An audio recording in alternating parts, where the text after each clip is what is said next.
ബാല്യത്തിന്റെ കളിച്ചിരികൾ കഴിഞ്ഞ് ടീനേജിലേക്ക് കടക്കുന്ന പ്രായം. പൂമ്പാറ്റയെപ്പോലെ പാറി നടന്ന് സ്കൂൾ ജീവിതം ആസ്വദിക്കവെയാണ് അന്ന് 8ാം ക്ലാസ്സുകാരി അനുശ്രീയുടെ ജീവിതത്തിലേക്ക് ഒരു ചെറിയ കാലുവേദന എത്തുന്നത്. ക്രിസ്മസ് അവധിക്കാലത്ത് തുടങ്ങിയ ആ വേദന കവർന്നെടുത്തത് അവളുടെ മനോഹരമായ ആ സ്കൂൾ ദിനങ്ങളായിരുന്നു. പകരം സമ്മാനിച്ചത് വേദനയുടെയും കണ്ണീരിന്റെയും നാളുകളും. എന്നാൽ ഇന്ന് ആ വേദനകളെല്ലാം താണ്ടി അവൾ നേടിയതെല്ലാം കണ്ടാൽ ആരും കൊതിക്കും ഇതുപോലെ മനക്കരുത്തുള്ളൊരു മകളെ ലഭിക്കുവാൻ. കോഴിക്കോട് നരിക്കുനിക്കാരിയായ അനുശ്രീ KSEB ഉദ്യോഗസ്ഥനായ പീതാംബരന്റെയും വീട്ടമ്മയായ അമ്മ ഷീനയുടെയും ഇളയ മകളായിരുന്നു. ചേട്ടൻ അതുൽ റേഡിയോഗ്രാഫറാണ്. അനുശ്രീ 8ാം ക്ലാസ്സിൽ പഠിക്കവെയാണ് കാലിലുണ്ടായ ചെറിയൊരു വേദന അവളുടെ ജീവിതം തന്നെ മാറ്റിമറിച്ചത്.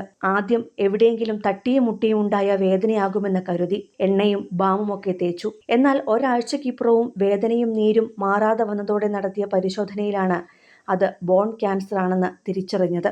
പിന്നീട് ചികിത്സയുടെ നാളുകൾ. കോഴിക്കോട് മെഡിക്കൽ കോളേജിലും തിരുവനന്തപുരം RCCയിലുമൊക്കെയായി നീണ്ട 5 വർഷത്തെ ചികിത്സ. രോഗം ബാധിച്ച അസ്ഥി നീക്കം ചെയ്ത് സ്റ്റീൽ പ്ലേറ്റുകൾ ഘടിപ്പിച്ചായിരുന്നു ആദ്യഘട്ടം. ഇതിനിടയിൽ പഠനത്തിൽ പിന്നോട്ടു പോകാതെ 10ാം ക്ലാസ്സിൽ മികച്ച വിജയം നേടുവാനും അനുശ്രീക്ക് സാധിച്ചു.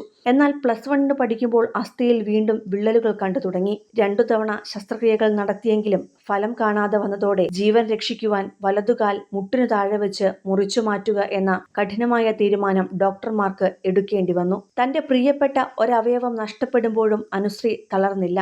തന്നെ ചികിത്സിച്ച ഡോക്ടർമാരുടെ സ്നേഹവും അർപ്പണബോധവും ആ പെൺകുട്ടിയെ വല്ലാതെ സ്വാധീനിച്ചിരുന്നു.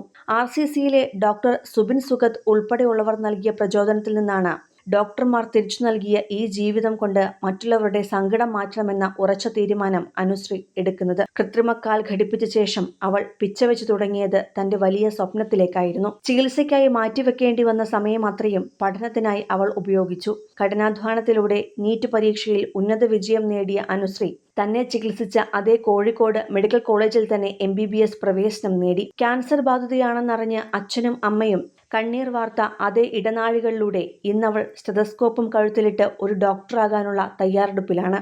കോളേജിലെത്തിയ ശേഷം തന്റെ കംഫർട്ട് സോണിന് പുറത്തു കടക്കുവാൻ അവൾ ഹോസ്റ്റൽ ജീവിതവും തിരഞ്ഞെടുത്തു. സ്വന്തം കാര്യങ്ങൾ തനിയെ ചെയ്യാനും ആത്മവിശ്വാസം വീണ്ടെടുക്കാനും ഈ തീരുമാനം അവളെ സഹായിച്ചു. പ്രസംഗവേദികളിലും സംഘടനാ പ്രവർത്തനങ്ങളിലും സജീവമായ അനുശ്രീ ശാരീരികമായ പരിമിതികളെ തന്റെ മനക്കരുത്തുകൊണ്ട് മറികടക്കുന്ന കാഴ്ചയാണ് പിന്നീട് കണ്ടത്. കൃത്രിമകാലുമായി മല കയറുവാനും അവളെത്തി. കൂട്ടുകാരുടെ പിന്തുണയോടെ രാമക്കൽമേട്ടിലും നമ്പികുളത്തും ട്രെക്കിംഗ് നടത്തി. മലമുകളിലെ തണുപ്പും മേഘങ്ങളും ആസ്വദിക്കുമ്പോൾ ഏതൊരു തടസ്സത്തെയും മറികടക്കാൻ വേണ്ടത് ആത്മവിശ്വാസമാണെന്ന് അവൾ തിരിച്ചറിയുകയായിരുന്നു. നിലവിൽ MBBS അവസാന വർഷ വിദ്യാർത്ഥിനിയായ അനുശ്രീ രോഗികളിൽ കാണുന്നത് തന്നെയാണ്.